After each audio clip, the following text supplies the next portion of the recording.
So today I'd like to show you how to make these beautiful little lotus flowers.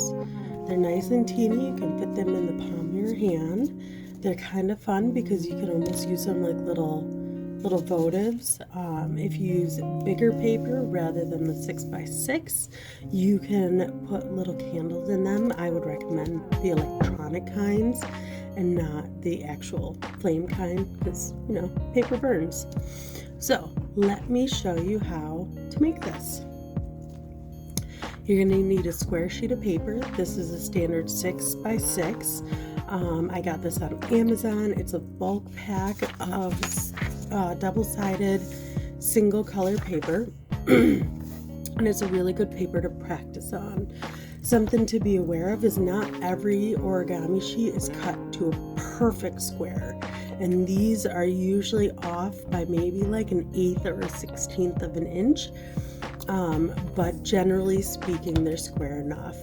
And I kind of like using these in therapeutic settings because it oftentimes will mean that a piece isn't going to be perfect.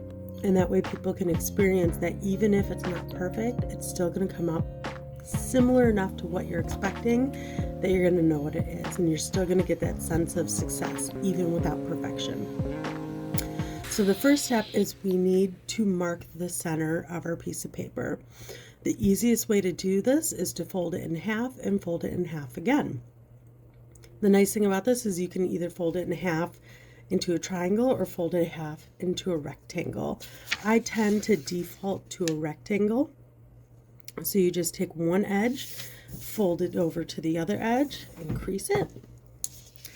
And then we're going to open it up, and then we're going to fold the opposite edge to the other edge into a rectangle and crease it.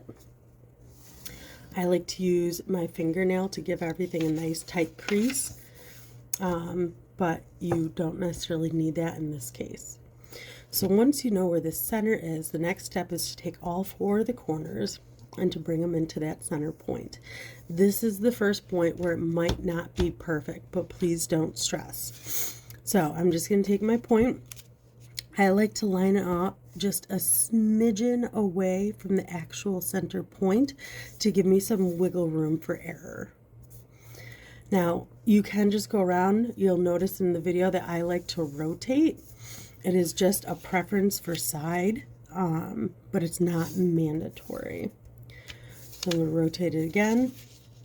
I'm going to bring my outer corner into that center point, crease, and then repeat with the last corner. And you'll see on mine that they're not all perfectly lined up. Some of the corners aren't perfect, but you still get, in general, the shape you're looking for. Afterwards, I like to just take one of my fingers and just go through and crease all the edges and make sure they're nice and crisp. Now we're going to repeat this 3 times. Well, I guess 2 times, total 3 times. So we're going to take our new outside corner, we're going to bring it into that center point and crease, and we're going to do it with all 3 corners. Again, I like to rotate. It gives me the best view of what I'm doing, but this is not mandatory. So crease, and then our last corner. Before I move on to the last time on this side, I just like to, again, take my fingers and go through and give everything a nice crease. And we're going to do it one more time. We're going to start with our new corner, bring it into the center, crease, and do the same for all 3. Crease, crease. You can see I'm a pretty aggressive creaser. And then my last one into the center. So we now have the square, and it's got 3 layers on top of the original. The next step is to take this and flip it over. You can see my lines very clearly. That's partially because my desk releases some of the marker that's on it, so it's not always the best surface, but it works out well because now you can see those lines. We're going to do the exact same thing. We're going to take all 4 of our corners and we're going to bring them into that center point. Now, you have so many layers at this point that it can be tricky. And so what I do to help keep everything flat is I'll kind of run my fingers on either side of that center crease to make sure everything's nice and flat. And then I use my thumbs to pull up the corner. And while I'm keeping my index fingers here, I can just bring everything in.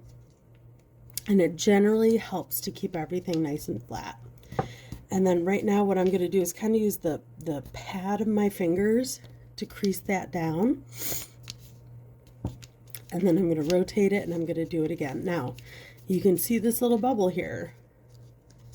So I kind of push down that bubble and make it as flat as possible. And I just try and hold everything as flat as I can.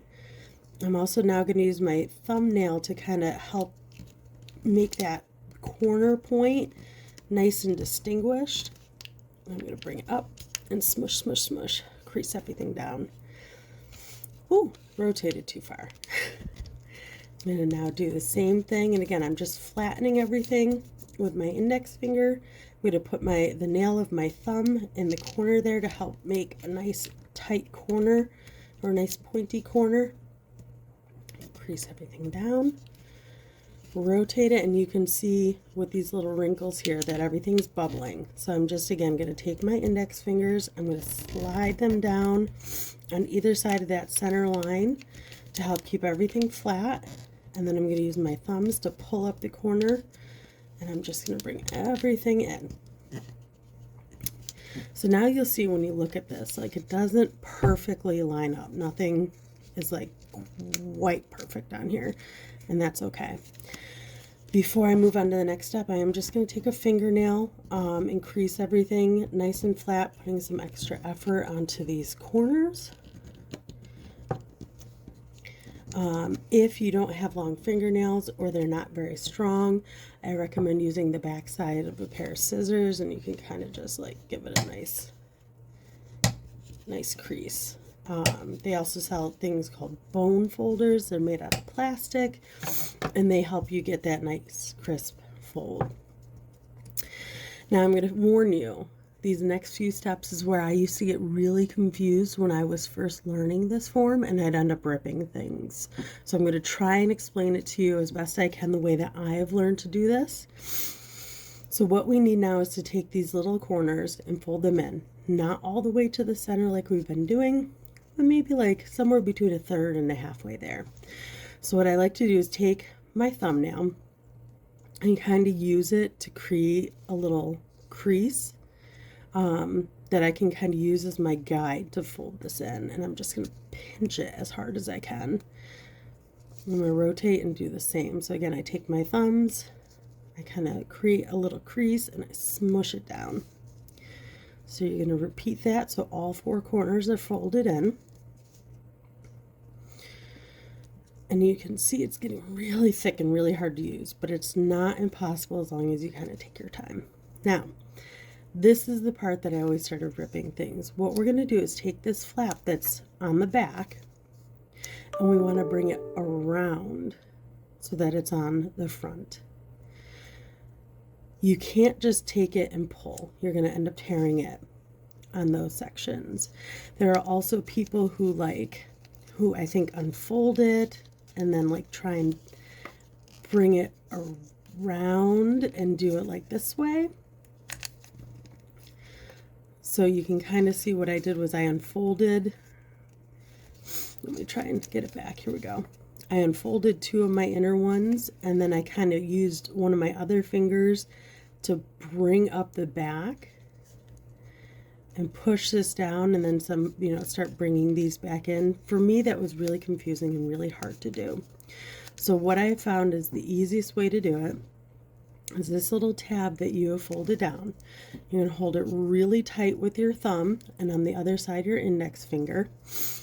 You're going to kind of just open up that first flap so you can fit your index finger in there, and you're going to pinch really tight as close to the edge, this little flap between your thumb and your index finger. Then you're going to hold this flap, this new little flap that we're going to bring around between your thumb and your index finger.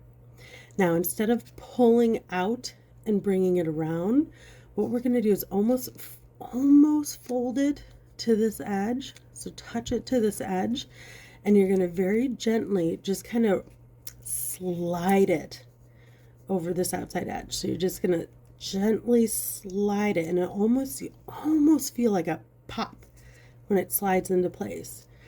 And then when I let go, the natural pressures from these outside edges, this coming up and that little tab, are going to hold it in place. So we're going to do that again. So all four sides look the same. So I'm going to hold that little tab down. When I pull it down, it's going to kind of pop this flap underneath. I'm going to stick my index finger in there, and I'm going to pinch this tab between my thumb and my index finger really tight, as close to the outer edge as I can get. I'm going to grab the flap underneath, and I'm just going to kind of slide it over the edge. You'll notice that my hand just kind of rotates. I'm not pulling, I'm just rotating and just sliding it over the edge. And there we go. I'm going to kind of fix this one just a little bit so it curves in and looks more natural. So we're going to try it again, a little faster.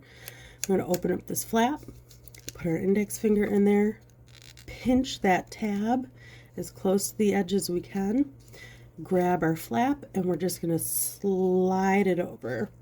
It's almost like a rotation instead of a pulling. And we're going to do that to our last one. Put our index finger in, pinch the tab, and we're just going to slide it over the edge. And you can see I'm just kind of adjusting them a little bit. So we got our first layer for our lotus blossom. So in the examples I showed you, that's these four. Now we're going to do the same thing for this next layer of flaps. The difference is, again, if you just pull, you're going to tear it right here at the edges. So what I do is I take my thumb, and this time, instead of putting it on the tab like we did before, I'm going to put it as close to the edge, pinning down the edges of these two petals as close to the edge as possible. And again, I'm going to stick my index finger underneath this little flap. I'm going to put my thumb as close to the edge, pin down the edges of these two petals, and the same thing is I'm just going to slowly slide it over. And it's going to pop open like that. I'm going to repeat, my thumb as close to the edge as possible, holding these two petals in place.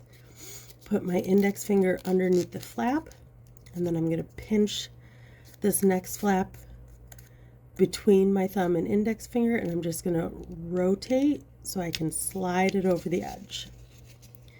So pinch and slide.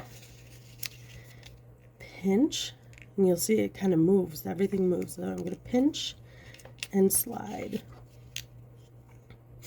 Now, once it's like this, you can have it come in. It's going to look like almost like a little lily bud, like it hasn't quite bloomed. I personally like how they look when they're a little bit open. So what I do is I pinch in the middle where all those little pieces come together, and I just kind of pull these out just a little bit, real gently. I'm not trying to like shape or move really, I'm just trying to open it up. Let me see, you got this beautiful little lily. The last step, which you don't even have to do, you can stop here, but I really like having these little extra petals on the side. Now with this paper, they oftentimes rip just a little bit. So if you really don't want to have a ripping feeling, don't do it. But if you're willing to give it a try, it's a little bit different from last time because it's much thinner. It's only a single sheet of paper. But I'm going to do the same thing that I did initially. I'm going to hold that little tab between my index finger and my thumb, and I'm just going to gently pull these little pieces out. I'm not pulling them out and around. There's no sliding. It's just pulling them out just a little bit so that they peek around to the front and you get this completed lily look, or yeah, lily, water lily.